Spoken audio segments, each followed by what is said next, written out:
okusika omugwa mu kibiina ki National Economic Empowerment Dialogue NED kwava ku lukiiko olw'okuntiko mu kibiina okulangirira nga lwali luwummuza pulezidenti w'ekibiina kino Joseph Kabuleta okumala emyezi 3 okuva olw'enjuyi zombi zize zeeyogerera ebikikinike nga buli ludda lulumiriza lunnaalwo okuva ku mulamwa gw'okutwala ekibiina mu maaso naddala mu kaseera kana akavaawo mpitewo. Kati olwaleero pulezidenti wa NED Joseph Kabuleta nga yeesigama ku kawaayiro namba 8 mu tteeka erifuga obwa mmemba mu kibiina agobye omwogezi w'ekibiina kino Moses Matovu ne Ssaabawandiisi Charles Basajja ono n'asikizibwa Betty Nyafona abadde amumyuka okugira ng'ateekerateekera ekibiina. Waliwo abantu abamu abawadde ku executive committee yaffe kati nga baagenda mu bibiina ebirala ate ng'okusinziira ku ssemateeka waffe omuntu bw'agenda mu kibiina ekirala mu ggwanga lino oyo aba avudde mu kibiina kya NED. So n'olw'ensonga eyo eyali omwogezi wa NED omwami Moses Matovu eyagenda mu DP oyo ye avuddeko takyali member wa NED, takyali mwogezi, takyali ku National Executive Council kuba yagenda mu kibiina ekirala.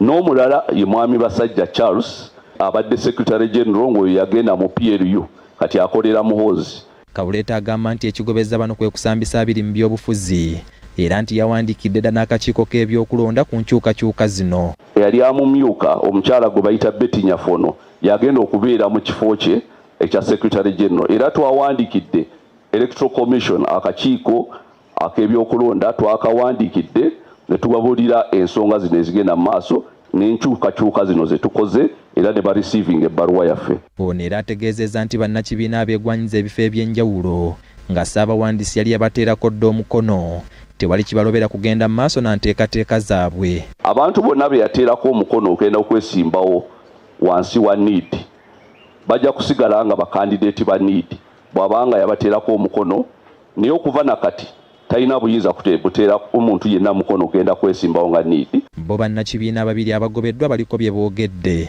Naye nze kye mmanyi nti ng'abali ku ludda oluvuganya abali mu opposition tuvunaanyizibwa okukolagana ne bannaffe mu bibiina ebirala era sisobola kubeera mu kibiina nga ngamba tisijja kukolagana bibiina birala.